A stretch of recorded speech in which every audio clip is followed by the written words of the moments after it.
الفيديو ده انت طبعا عمال شايف البطه دي اللي واقفه ولا من عارف ايه دي، بتقول ايه علاقه ده بالصيد؟ باشا اللي قدام حضرتك ده صياد، وصياد قراري كمان. بص اللي فيه اللي بقه ده الطعم، بيرمي الطعمايه وبص بص بيمد رجليه خطوه. ايه ده يا عم ده؟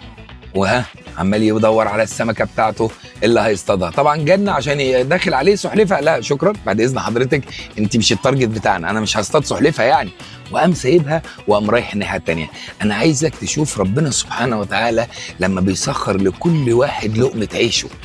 انا نفسي تشوف عظمه ربنا في الصياد ده بيعمل ايه. الصياد اللي قدامنا ده بيعمل ايه؟ بص هيعمل ايه بقى. ها بينزل الطعمايه بتاعته وينزلها في مدى يعرف، بص بص يعرف يمسكها منه. بصراحه حاجه عجيبه. ايه ده؟ اتفضلوا يا جماعه، الصياد اصطاد السمكه بتاعته.